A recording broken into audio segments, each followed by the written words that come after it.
Hola, este es un video para dar una introducción al concepto de perceptrón y a la intuición sobre lo que hacen las funciones de activación. Comenzamos con el perceptrón. Este fue desarrollado en las décadas de 1950 y 1960 por el científico Frank Rosenblatt, inspirado en trabajos de Warren McCulloch y Walter Pitts. Y bueno, un perceptrón lo podemos ver como un modelo que toma varias entradas, estas entradas son binarias, y produce una única salida, y esta también es binaria. Mm, ok. Entonces, que estas entradas sean binarias, esta X1, esta X2 y esta X3, que serían las entradas a nuestro perceptrón. Que sean binarias significa que solamente pueden tomar uno de dos valores, lo que podemos representar como 0 o 1. Y tiene una única salida que también es binaria, entonces aquí de manera matemática podemos poner que x1, x2, x3 y el output toman solamente valores de 0 o 1. Y bueno, en este caso muy particular tenemos tres entradas, x1, x2 y x3, pero podemos tener más o menos entradas. Lo que solamente se restringe a tener uno es la salida. Vamos a borrar esto. Ok.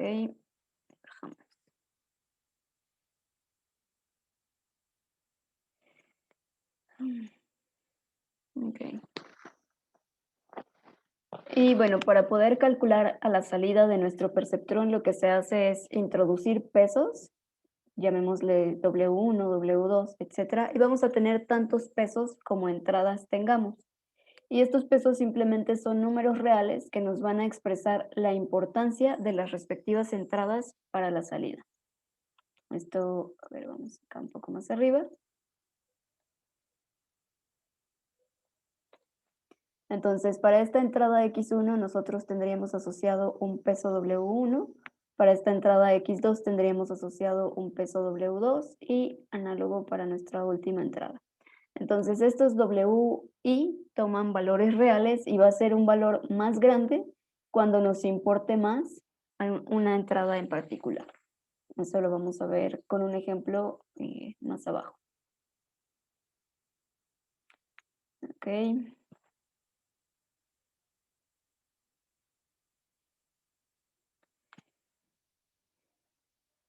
Muy bien, ahora, una vez que ya asociamos pesos por cada una de las entradas, pues vamos a determinar la salida de la neurona, que va a ser 0 o 1, haciendo esta suma ponderada y evaluando si el resultado es mayor o menor que algún valor umbral. Y bueno, al igual que los pesos, este valor umbral es un número real y es un parámetro de la neurona. Entonces, en términos matemáticos, el output va a ser igual a 1 si esta combinación lineal es mayor o igual que el umbral que definimos, o va a ser igual a 0 si esta combinación lineal entre los pesos y las entradas al perceptrón es menor que el valor del umbral.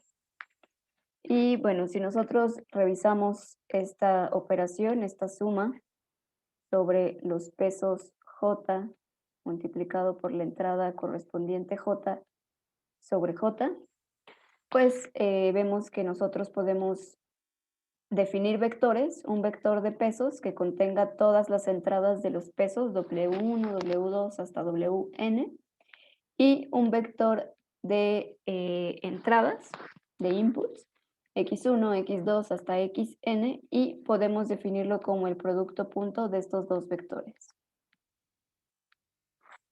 Entonces, este sería nuestro vector de pesos y a este vector que contiene nuestros inputs normalmente se le conoce como vector de rasgos o vector de características.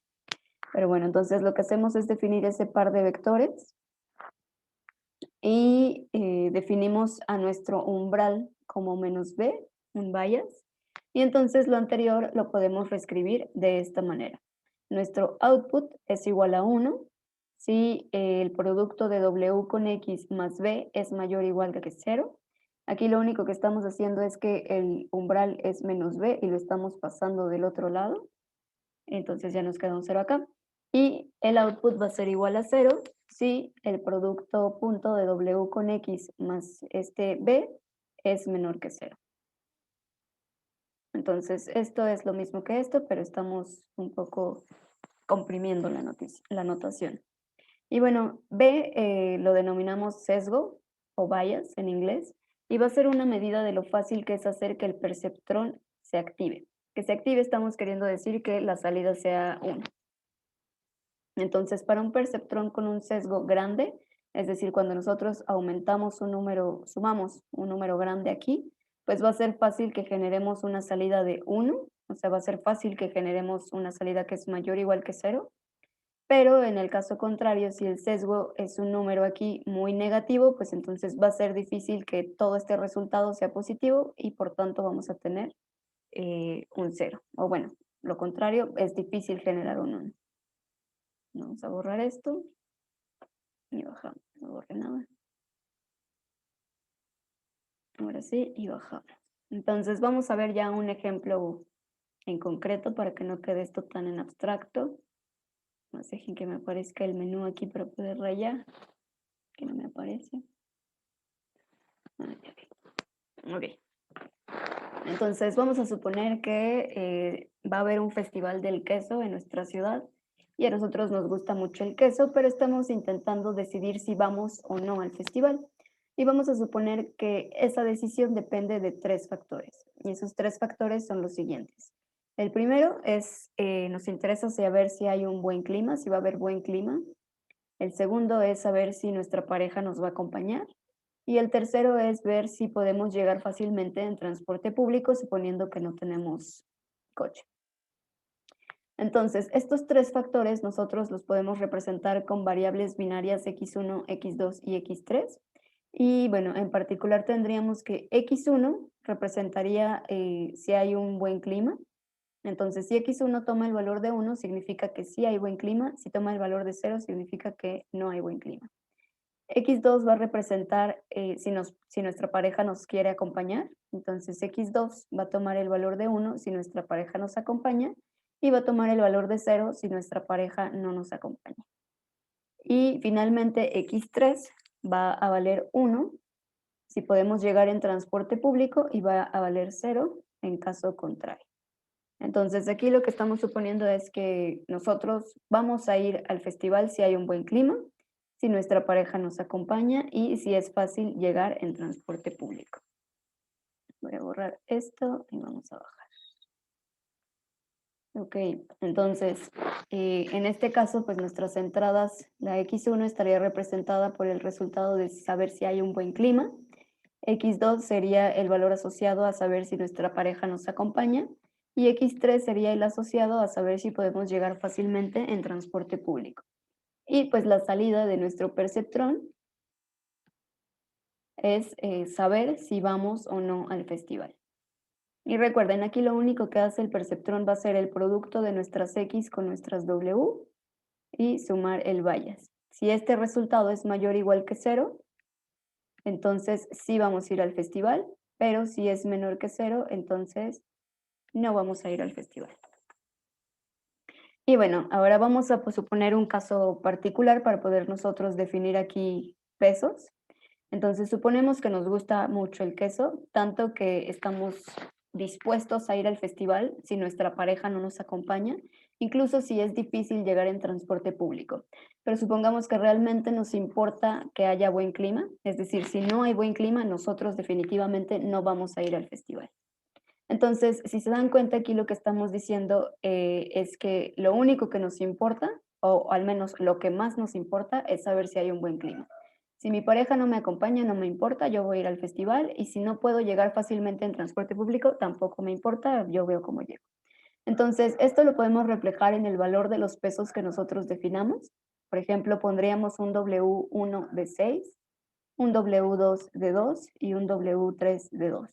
Entonces, que el W1 tenga un valor más grande que W2 y W3, ya está reflejando que la decisión que nosotros tomemos de ir al festival o no depende en gran medida de esta entrada, saber si hay buen clima.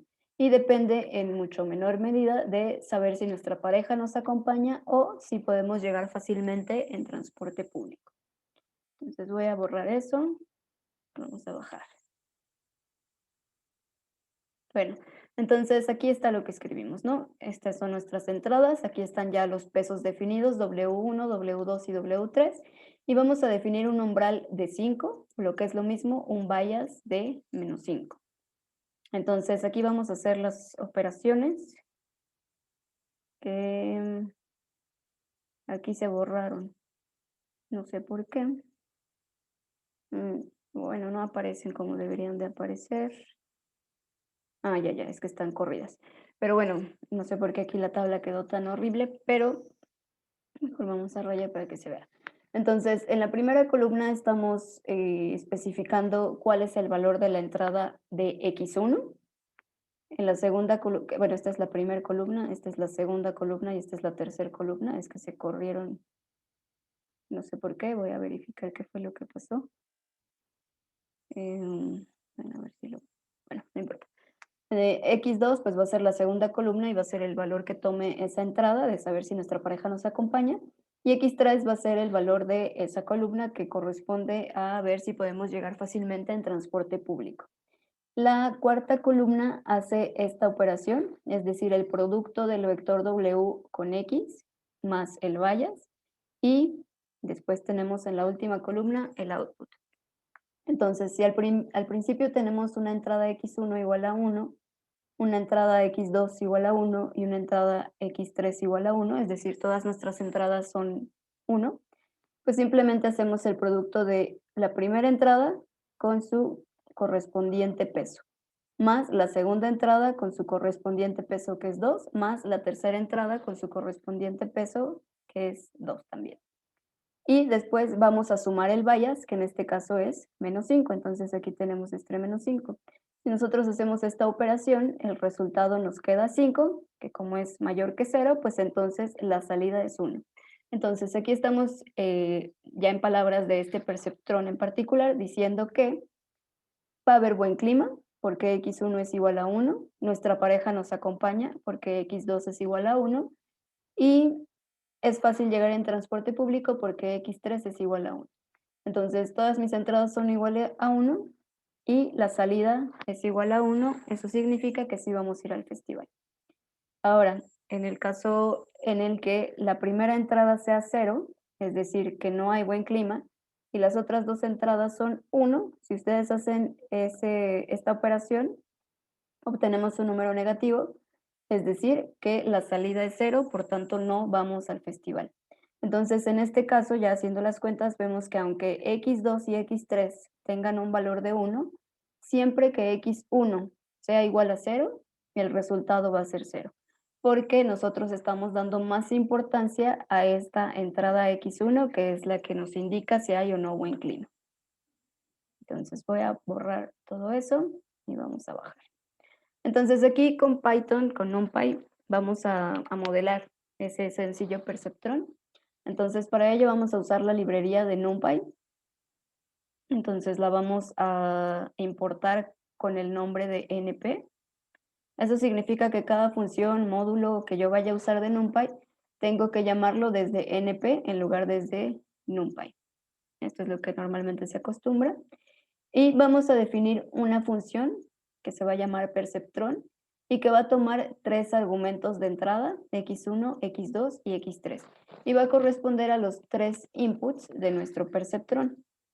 Bueno, aquí tenemos el comentario de que esta función lo que hace es calcular la salida de un perceptrón con 3 entradas.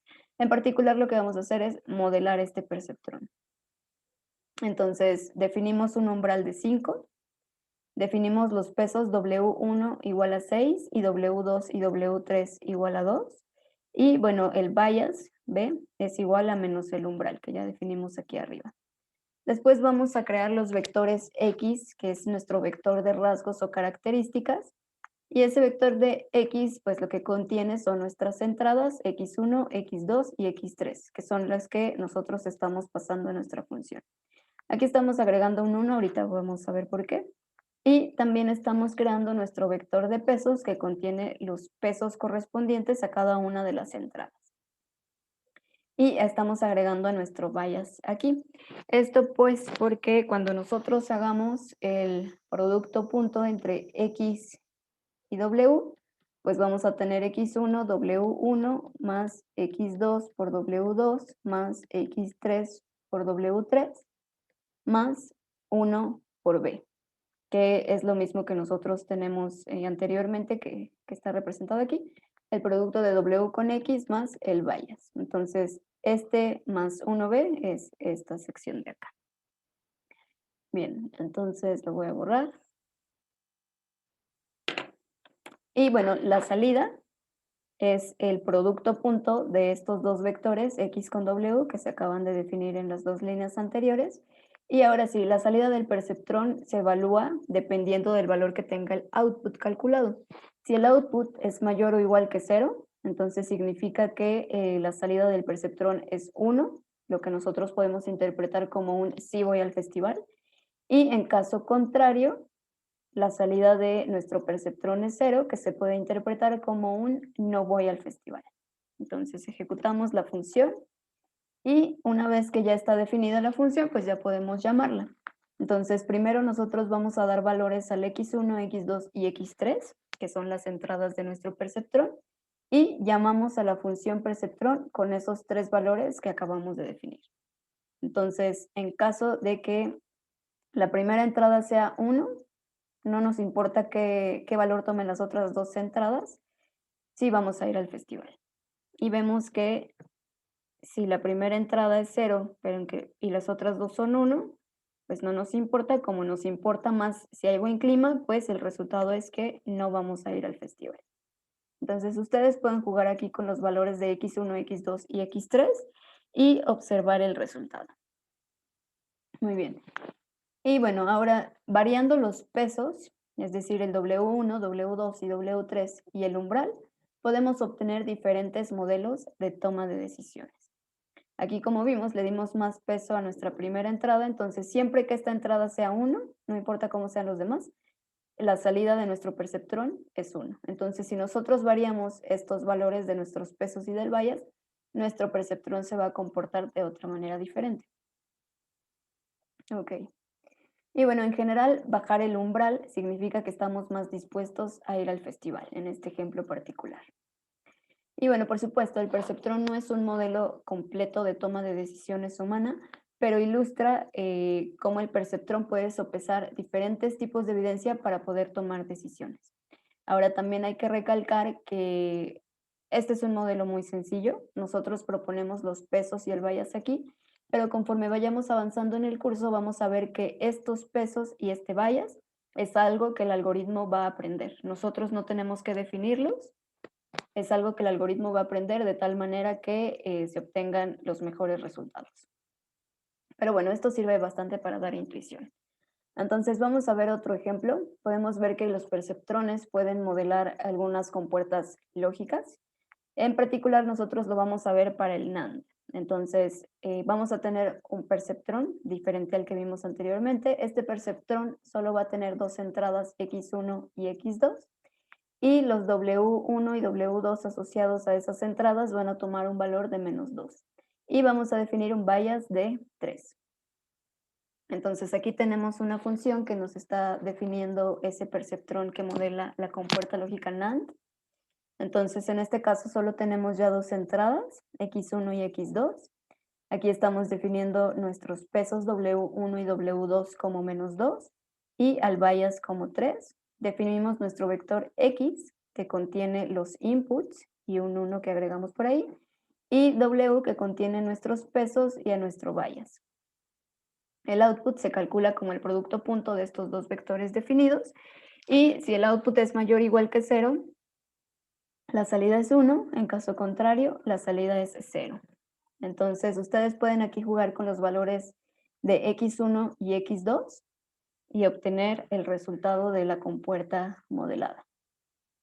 Entonces, aquí de nuevo está la tabla, aquí está la primera columna, en donde tenemos los valores que tomaría la primera entrada, la segunda columna, los valores que tomarían la segunda entrada, es decir, X2, después el cálculo para poder decidir cuál es la salida de nuestro perceptrón. Entonces vean que lo que estamos modelando aquí modela a una compuerta NAND. Y bueno, esto es lo que ya les había comentado. Resulta que podemos idear algoritmos de aprendizaje que puedan ajustar automáticamente los pesos y sesgos de una red de neuronas artificiales. Y eso es lo que iremos viendo a lo largo del curso. Y bueno, aquí también surge otro concepto que son las funciones de activación y que por supuesto veremos con más detalle después, pero aquí les platico un poco por qué surgieron estas funciones de activación. Pero bueno, antes de ello, imaginémonos problemas más complejos. Aquí estamos trabajando con nodos particulares, un solo nodo, pero si nosotros unimos varios de ellos, podemos crear redes neuronales. Pero bueno, aquí les pongo un ejemplo en particular. Supongamos que las entradas a la red son los píxeles de una imagen escaneada, a lo mejor de un dígito escrito a mano, y nos gustaría que nuestra red aprenda los pesos y los sesgos para que la salida de la red clasifique correctamente el dígito que estaba en esa imagen. Bueno, aquí nada más estamos viendo el conjunto de nodos. Cada uno de estos nodos sería como un perceptrón por separado, pero ahorita olvidémonos un poquito del perceptrón. Simplemente son nodos o neuronas, que es como comúnmente se conoce. Entonces, por ejemplo, este nodo rosa tiene estas 4 entradas, X1, X2, X3 y X4, y una única salida. Aquí se ve que parece que tiene 2 salidas, pero no es así, tiene única salida, solo que esa salida se está conectando con los 2 nodos siguientes, bueno, perdón, con los 2 nodos de la siguiente capa. Lo mismo para este nodo de color azul. Tiene 4 entradas, las mismas 4 entradas que tenía el nodo rosa, y también tiene una única salida, pero esa salida se está conectando con los 2 nodos de la capa posterior. Y lo mismo para nuestro nodo de color verde. Aquí, por ejemplo, estamos haciendo una ampliación de este nodo amarillo. Entonces, ahora para este nodo, vemos que las entradas serían la salida del nodo de color rosa, la salida del nodo de color azul y la salida del nodo de color verde.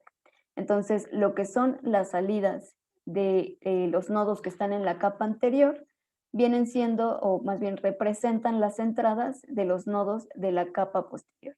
Es decir, este output del nodo rosa sería considerado ahora como un X1 para este nodo amarillo. Este output de este nodo azul se considera como un X2, una entrada de X2 para este nodo amarillo, y análogo para el nodo verde. Entonces, lo que estamos viendo en esta parte sombreada es tal cual como un nodo o una neurona. Ok, y bueno, aquí por ejemplo tenemos una red neuronal muy sencilla en donde en la primera capa tiene 3 nodos, en la segunda capa tiene 2 nodos y en la última capa tiene un solo nodo. A las capas que no están ni al principio ni al final se le conoce como capas intermedias. Y bueno, ok. También es importante considerar que aunque las entradas parezcan nodos, no se les considera tal cual nodos, simplemente lo vamos a conocer como inputs o vector de características. Y para determinar cuántas capas tiene una red neuronal, pues es tal cual el número de capas intermedias más más la capa de salida. Entonces, en este caso yo tendría una red neuronal de 3 capas. Muy bien. Entonces, para que la red aprenda lo que nosotros queremos es que una vez que ya definimos pesos y a través de esos pesos ya se realizó el cálculo necesario para dar una salida en el último nodo, quisiéramos que al hacer cambios pequeños en nuestros pesos, pudiésemos obtener cambios pequeños en nuestro output. Y bueno, eso es algo que no sucede con el perceptrón. Ya veremos más adelante por qué. Pero bueno, si fuera cierto que un pequeño cambio en un peso o en un sesgo causa un solo pequeño cambio en la salida, entonces podríamos usar esto para modificar esos pesos y esos sesgos para que la red se comporte de la manera en que nosotros queremos. Por ejemplo, si nosotros, yéndonos al primer ejemplo de que suponemos que la entrada a nuestra red es una imagen que tiene un dígito escrito y queremos que la red nos diga qué dígito está en esa imagen, Si suponemos que la imagen inicial tenía un 8, pero nuestra red predice un 9, quisiéramos cambiar un poquito los pesos para que ahora se ponga una etiqueta correcta que sería un 8, que es lo que hay en la imagen de entrada. Pero cuando nosotros usamos perceptrones en cada uno de estos nodos, resulta que un pequeño cambio en los pesos cambia completamente el comportamiento de nuestra red. Entonces, por eso es que hoy en día no se usan mucho este tipo de redes, es decir, en donde los nodos son perceptrones. Ok, entonces lo que nosotros queremos es que en varias iteraciones vamos cambiando los valores de los pesos y los sesgos una y otra vez para producir un resultado cada vez mejor. Y estaríamos diciendo entonces que nuestra red está aprendiendo. Eso es lo que nosotros queremos hacer. Pero esto no sucede cuando nuestra red contiene perceptrones. Y bueno, esto es lo que ya les dije. Entonces, ¿cómo podemos resolver este problema? Es de aquí que surgen las funciones de activación. Aquí en particular vamos a hablar de la función de activación sigmoide.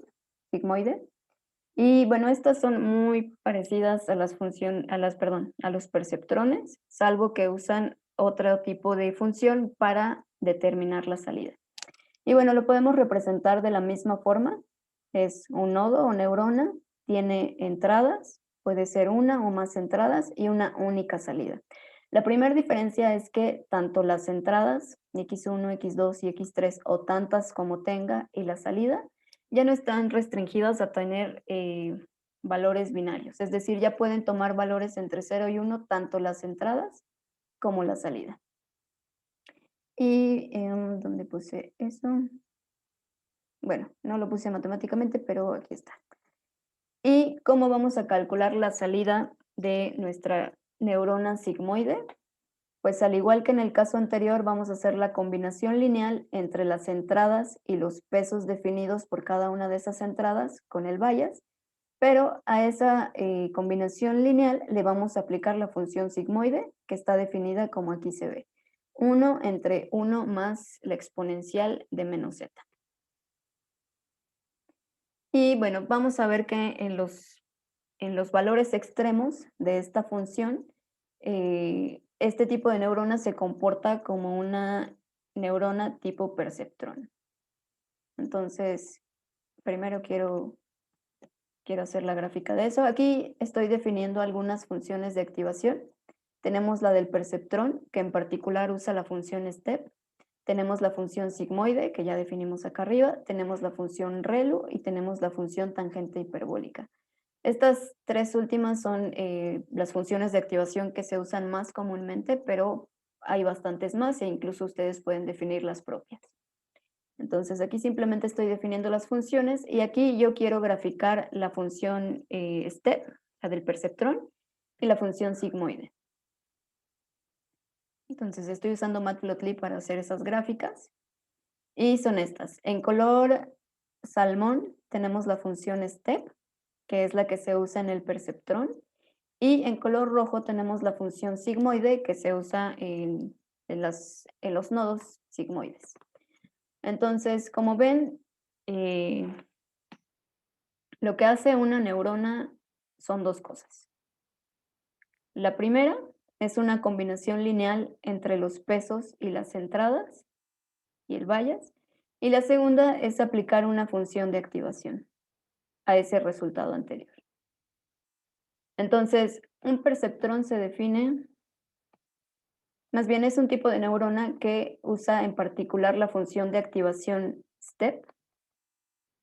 Y bueno, aquí estamos diciendo que una neurona tipo sigmoidea o sigmoide, pues usa una función sigmoide. Pero bueno, en general simplemente recuerden que un perceptrón es un nodo que usa la función STEP para obtener el output. Y bueno, vamos a ver que hay diferentes tipos de nodos que simplemente es que calculan la combinación lineal de esto y después hacen la función de activación sobre esa combinación lineal. No hay necesidad de llamarles por un nombre como nodo sigmoideo o nodo de tangente hiperbólica, no importa. Solo hacemos esa diferencia para el perceptrón. Bueno, voy a borrar esto. Entonces, estaba comentando que la función sigmoide se comporta como la step en los casos extremos, y es porque, bueno, más bien lo vamos a ver aquí, para valores muy grandes, muy positivos, se comporta igual que la función step, y para valores muy negativos se comporta también igual que la función step. Eso Eso está aquí, ¿no?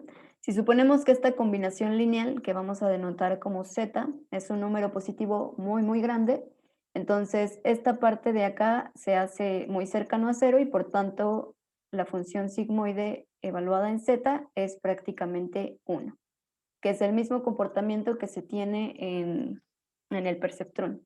Solo que en el perceptrón basta con que sea positivo para que tome el valor de 1. Entonces, en otras palabras, cuando esta z, esta combinación lineal que nosotros estamos haciendo es grande y positivo, la salida de la neurona sigmoide es aproximadamente 1, igual que el perceptrón. Y en el otro caso, si suponemos que esta combinación lineal z es un número muy negativo, entonces esta exponencial de menos z tiende a infinito y por tanto la sigmoide de z tiende a cero. Entonces estamos diciendo que cuando esta combinación lineal es un número negativo muy grande, el comportamiento de la neurona sigmoide también se aproxima mucho a un perceptrón, que es lo que estamos viendo en estas gráficas. Pero también vemos que cuando toma valores intermedios, es decir, por ejemplo aquí de menos 5 a 5, ya no tiene la restricción de solamente tomar valores de 0 o 1, sino que ya puede tomar valores entre 0 y 1, a diferencia de la función de activación step. Entonces, en la función de activación step, simplemente si algo es positivo, el valor que toma es 1, y si algo es negativo, el valor que toma es 0. Pero en la función sigmoide se comporta de la misma manera solo en los casos extremos, pero ya en medio, para valores entre menos 5 y 5, por ejemplo, ya puede tomar valores entre 0 y 1. Y ahora, pues a nosotros nos interesa que las funciones de activación sean diferenciables, porque entonces eso ya nos aseguraría que pequeños cambios en nuestros pesos van a producir un pequeño cambio en el output, que es lo que nosotros queremos. Y bueno, aquí esto ya de manera general, las neuronas lo que hacen es generar esta salida. Primero hacer la combinación lineal entre los pesos, las entradas y el bias, y después aplicar una función de activación, donde esa función de activación tiene que cumplir que sea diferenciable, o al menos en la mayoría de sus puntos. Veremos que hay funciones de activación, por ejemplo la ReLU, que hay al menos un punto en el que no es diferenciable. Y bueno, también ya como último comentario, les recomiendo este libro de Michael Nielsen, que se llama Neural Networks and Deep Learning. Si ustedes ya revisaron la parte de Jupyter Notebook, ahí les dejé el PDF, entonces tienen acceso al PDF, pero si no, también su libro está en línea, y ahí tienen el link. Y creo que ya les había comentado, pero este libro es muy bueno porque empieza desde lo más básico. De hecho, este perceptrón que yo les presenté, el ejemplo de este perceptrón, lo saqué de este libro y empieza desde lo más básico, los perceptrones, va construyendo redes sencillas hasta llegar a las redes convolucionales. Y en todo el proceso él usa el mismo conjunto de datos, que es el MNIST, que es un conjunto de imágenes con dígitos escritos a mano, y el objetivo es el que ya les comenté, detectar cuál es el dígito que se encuentra en una determinada imagen. Entonces, como usa el mismo conjunto de datos, él puede hacer una comparación de el tipo de arquitectura que está usando en sus redes neuronales. La desventaja que le veo es que el libro creo que, no sé de qué año es, no recuerdo, pero está en Python 2, entonces quizá está un poco viejo. Pero bueno, eso es todo por ahora.